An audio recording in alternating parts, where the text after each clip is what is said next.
Hello everyone, so in this week's how-to we're going to look at some of the mistakes commonly made by beginners and even people that have been in the hobby quite a long while.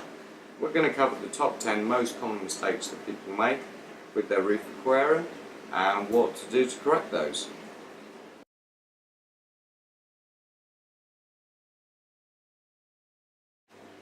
Okay, so number one is temperature. Now, a lot of people run at very cool temperatures because they've either read that in very old books or they've come across from the tropical world where normally you keep things at much cooler temperatures. But actually, tropical reefs are pretty hot.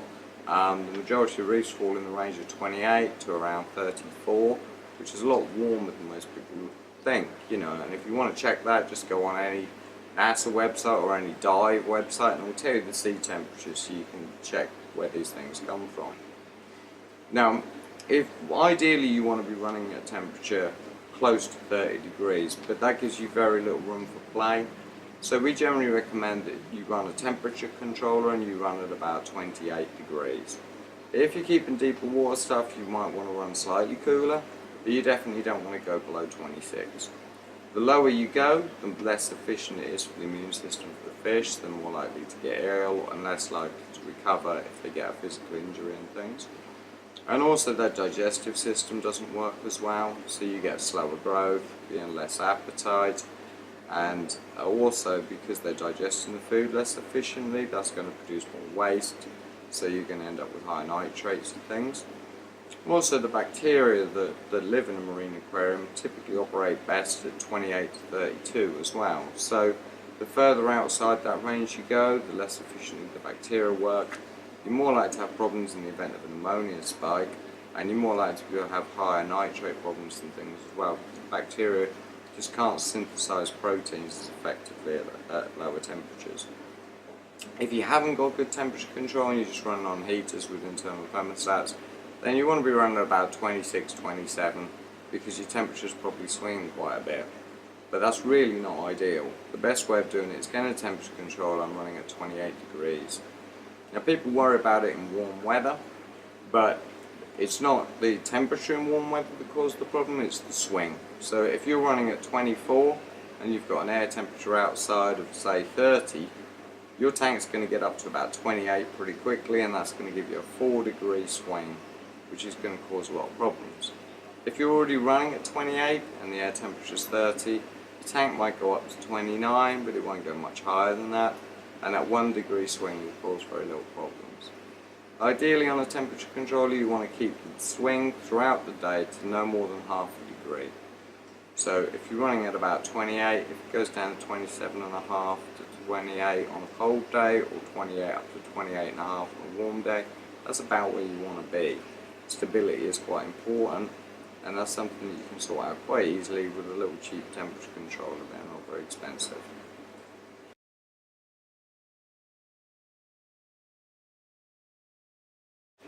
Okay, so the second most important parameter after temperature is salinity.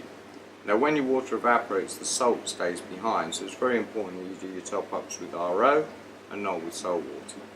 It's also very important that you keep your salinity very stable.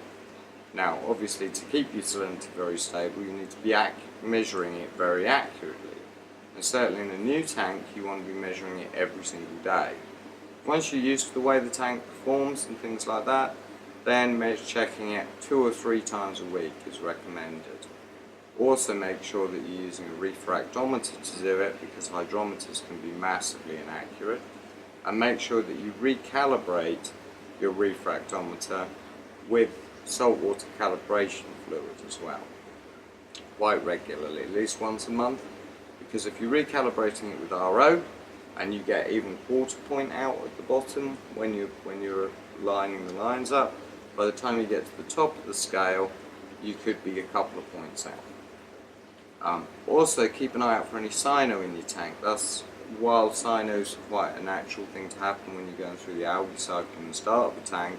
If you get cyano later, it's almost always caused by a swing in salinity.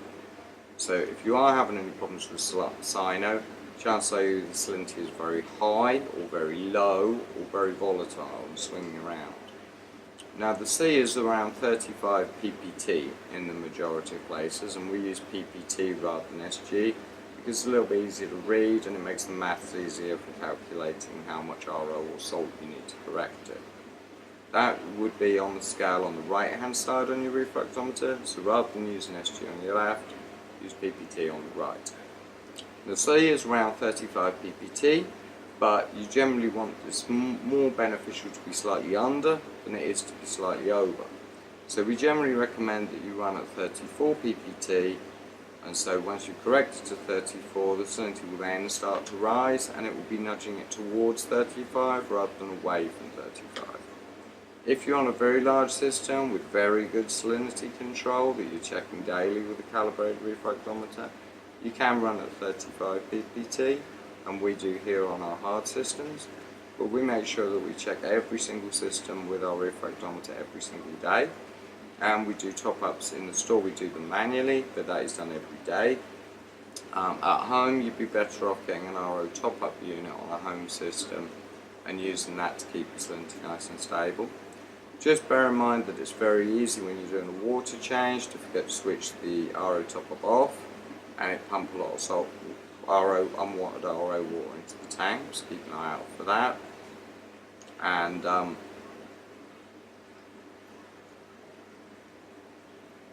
something else I was going to say about RO top-up unit.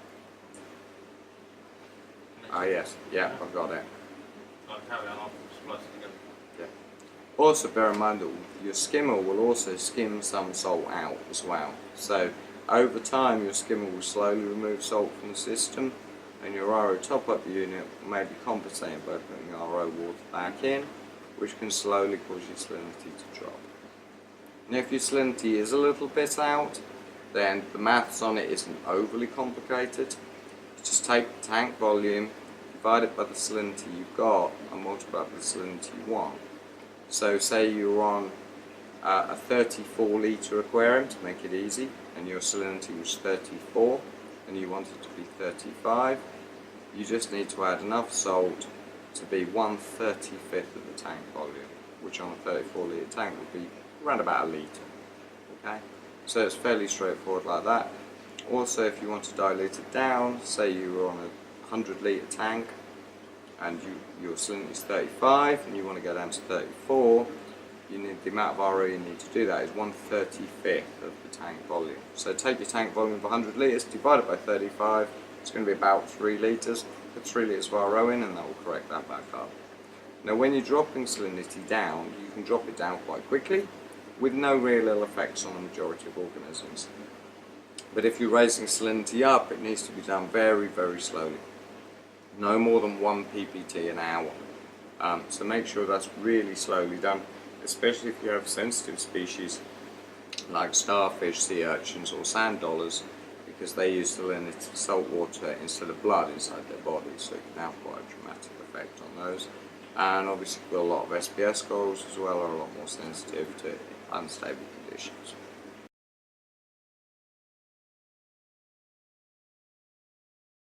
Next we're going to take a look at phosphate. The good news is that phosphate is really easy to test for, and it's really easy to correct if you get a problem as well.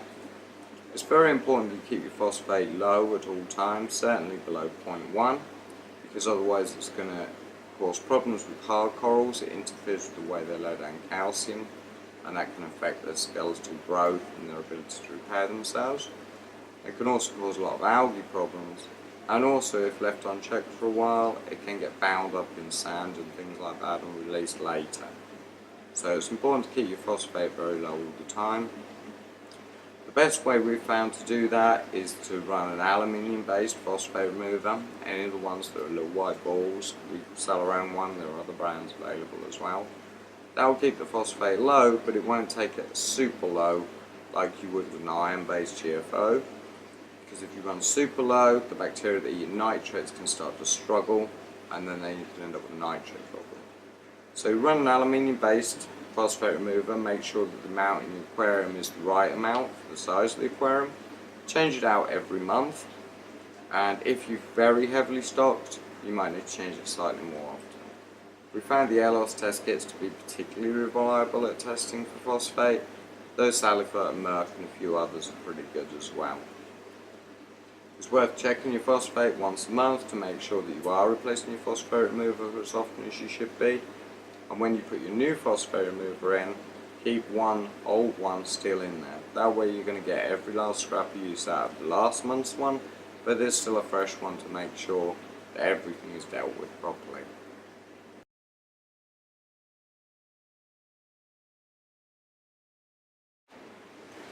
Okay, so the fourth thing we're going to have a look at now is nitrates. Now there are lots of ways of removing nitrates from the aquarium. Some of them can be quite risky, like carbon dosing and dosing with various vodkas or sugars or similar products. You can also run biopel reactors and things like that as well. Some people run macroalgae, but the safest and easiest way of removing nitrates from the aquarium is just lots of water changes, at least 10% a week and 20% once a month. And you can also use live bacteria like we do Revolution, which you can just dose and that will eat your nitrates as well. Ideally you want to be keeping your nitrates certainly below 5, and if you keep them more sensitive corals then really they want to be below 2. You can get away with a little bit higher level on a fish only system, but bear in mind if your nitrates are a little bit higher you're probably going to get more algae, so yeah, you might be saving a little bit of time on water changes, but you're making yourself extra work on cleaning glass and things. If you find that your nitrates are very high, it can be worth just doing a couple of large 50% water changes to bring it down, and then just up your water change regime to sort it out. As well as sorting your nitrates out, we'll sort a lot of other issues out at the same time, and it's best to get on the situation quite early and react quite proactively to it, because the longer you leave it, the worse it will be to sort out later.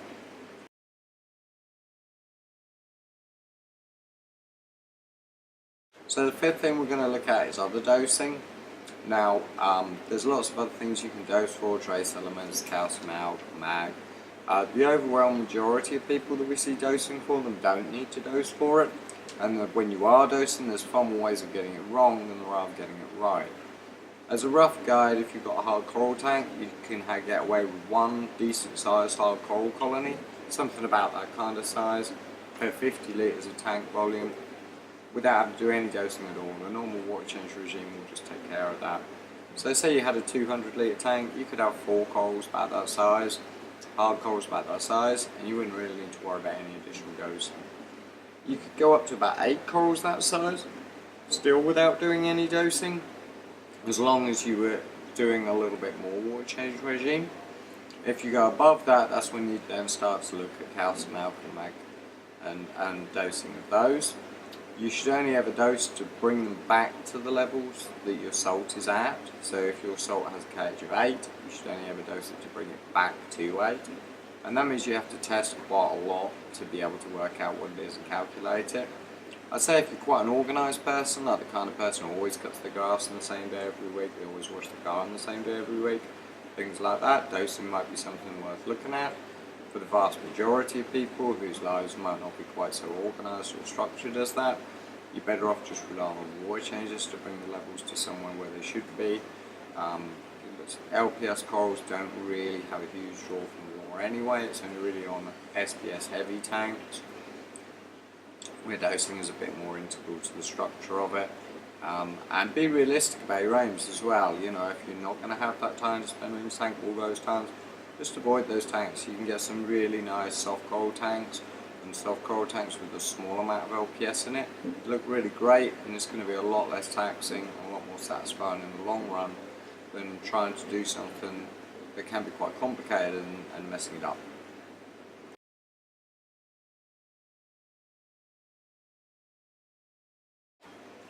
So the next thing we're going to have a look at is lighting on the tank. Most people these days run with an LED lighting rig. Some LEDs have the potential to be extremely bright, and we see far more people kill coral by exposing them to too much light than the coral struggling due to lack of light. So I'd be very careful looking at the kind of light that you've got, and maybe have a look on a few forums and things at people with successful tanks and see what kind of light levels they are running at, and run at those levels or a little bit lower. On blue light you can run an almost infinite amount without getting in big trouble, but on the majority of modern LED lights, once you start running those whites at more than 30-40% power, you start running the risk of bleaching things out.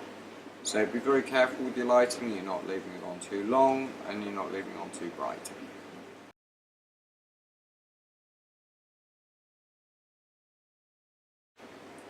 Okay, so flow in the aquarium is a major consideration. It has a lot of effect on fish behaviour, coral growth and nutrients within the tank as well. Ideally you want to keep all of your rocks as much as possible into mid-water of the tank, so you want as little rock work going down into the sand. You don't want too much rock work in the surface, and you want to keep the rock work away from the glass. So as much as possible water can move all the way around the outside of the rock work and can also go over it and under it as well. The less rock you have protruding out of that central space, the better. When it comes to flow, you want all your power heads working in unison together generally. So work your return and your power heads so they're all spinning the water in the same way, like a merry-go-round. If you imagine two people pushing a merry-go-round in the same direction, it will spin quite well. If they're trying to push in opposite directions, it won't work very well. So normally you'd have one power head or pump near the front of the tank, up near the top, about a third of the way down, and the other one would be on the other end, about a third of the way up from the bottom, both pushing lengthways to spin the water around the outside. If you've got a central weir, it can be a little bit trickier, so you might need to do 2 loops. Let's see what you can do. On a very big tank, or tanks where you do require a lot of flow, you might need 1 or 2 additional power heads just to fire across into the centre or onto corals that need more flow. Try and get as much flow as you can in the main, and then if you do find a coral needs a little bit less flow, you can position a rock or whatever to deflect the flow around it to create some lower flow areas for lower flow corals as well.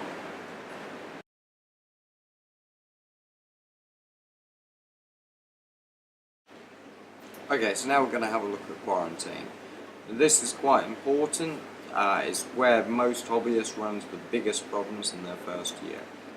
When we talk about quarantine, we're not worrying too much about viruses or bacterial things. In the main, we're worrying about parasites.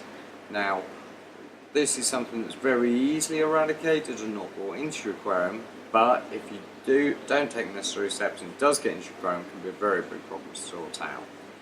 It's therefore very important that all the fish you buy are properly quarantined, preferably in the shop where you buy them, and they should be able to show you the quarantine facilities they have, because any shop that's spent a huge amount of time and effort and money on putting a quarantine system in will be more than happy to show you the quarantine facility that they have. Some shops will just rely on saying that the wholesaler did it. There isn't really many major wholesalers that do any kind of quarantining at all. And also, if those shops are taking any trade-ins in from other people, it can lead to a lot of disease issues. So what you want to be looking for is either looking for a shop that has a separate quarantine holding facility that they're quite happy to show you and show you what they do and the way they do it. Anyone that does do it will be very passionate about it and more than happy to show you their facilities. If you're buying fish that aren't quarantined, so-called red stock, chances are it's going to come in with some pretty nasty parasites on it. Now, it is possible to quarantine fish at home in your own tank, but it's something that's very complicated to do. If you get the dosage of the meds slightly too high, you risk killing the fish, and if you don't get them quite high enough, the parasites will just slip through into your main tank, and then you've got a major problem. Some parasites can be particularly nasty, things like velvet and bruchinella can kill all of your fish within 24 hours, and some parasites can be quite hard to eradicate as well. White spot at low temperature can mean that you have to run the tank fallow with no fish in it for up to 3 months to get rid of it. So it is something that, if you do get a problem in there, it's going to take a lot of time and effort to set a quarantine facility up that's big enough to house all your fish, and also you risk damaging your corals and disrupting the whole biota of the tank, ripping it apart to get the fish out. Whereas making sure you're only buying quarantined fish or quarantining them yourself properly before they go into the tank, you're only going to need to either not run a quarantine or only run a quarantine big enough to house 1 or 2 fish at a time.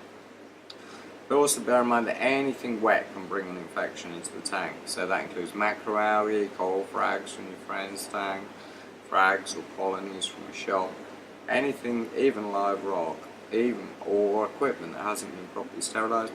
Anything wet can bring a parasite in. Now when we talk about parasites, they're basically, if you imagine, like fleas on a dog. So they're an independent little creature.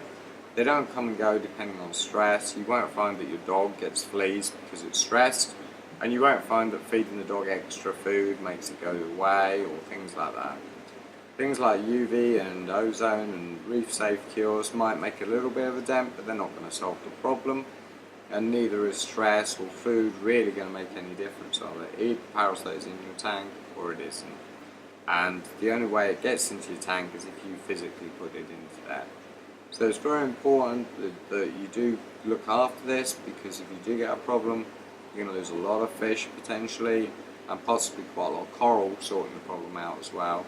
And it can cost you many hundreds of pounds in lost livestock and setting up quarantine facilities.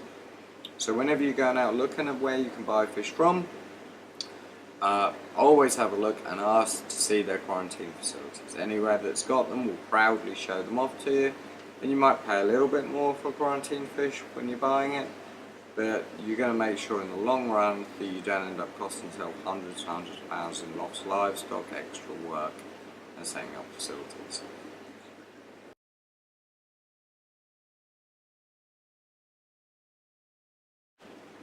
Okay, so when you get your new purchase home and it's already been quarantined, or when you get it home and you're going to put it into a quarantine tank or quarantine system, then you have to look at how to acclimatise it properly to the tank.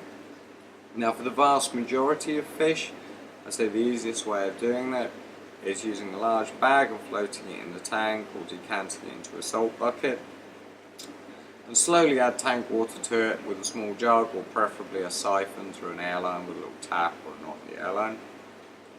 And do that for most species for about 20 minutes until it's half and half, your water and the original shipping water. Then gently scoop the fish in your hand, as long as it's not venomous, and place it into the tank, or use a net to do so. If you can do it with your hand, you're less likely to injure the fish or cause a problem with its fins. But some fish can be very jumpy, and some may have venomous or have spines, so be careful if you're not familiar with the species.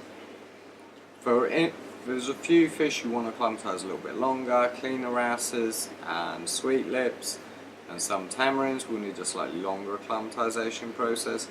And there's a few things like moray eels and moorish idols that can be pretty much dropped straight in.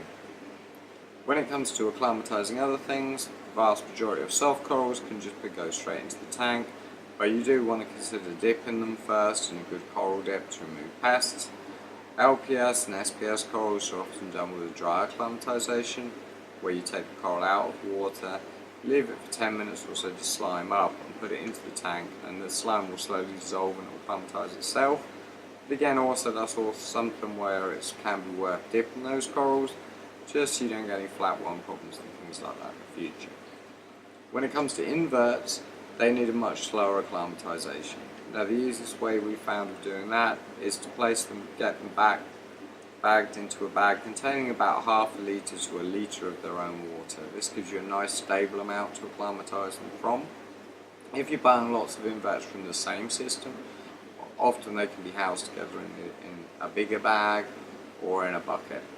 A lot of people drip inverts, and that's certainly the way we used to do it, but the way we do it now is we put them in a large bag, plenty of the original water, and we pierce 4 small holes around the outside of the bag using the thinner side of a pair of scissors. Push that in around 1 inch, so you've got 4 holes about half the size of a biro. Be careful to mind the livestock as you do this.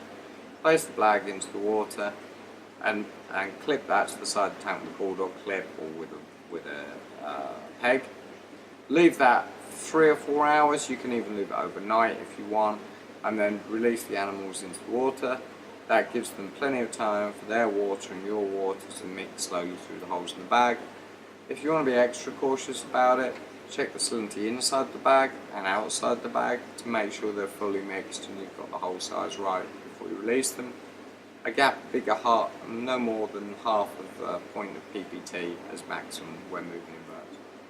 Other than that, it's all fairly straightforward. If you do get anything that's a little bit more specialised, then the shelf should be able to advise you on any special techniques for that species in particular.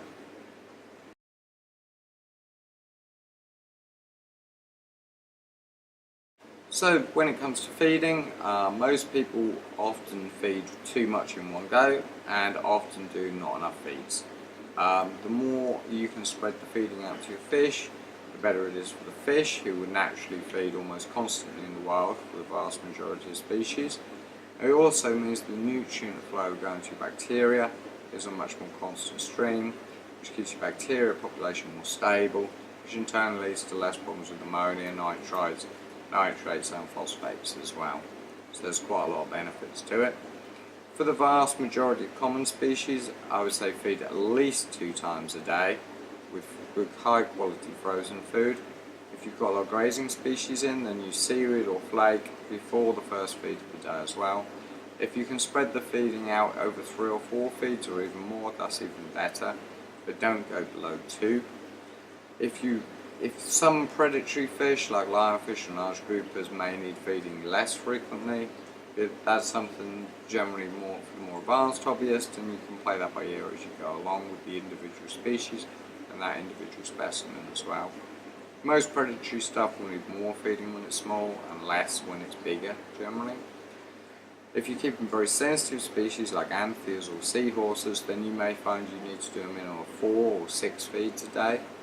If you find that you're away a lot, or you just want to spread that feeding out as much as you can, also have a look at automatic feeders. We use the Ehan twin feeder, they're really good.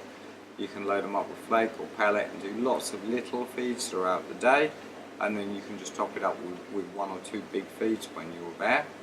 Another good food for this is cockles in the shell, because you can drop those in the morning. The shell will hold the food in place because of the weight of the shell, and the fish can pick at that all day long.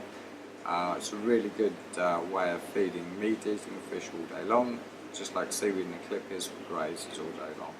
So try and spread that feeding out to your fish as much as possible, and work out how long they have to go between each feed, and the shorter you can keep that for the vast majority of species, the better it'll be.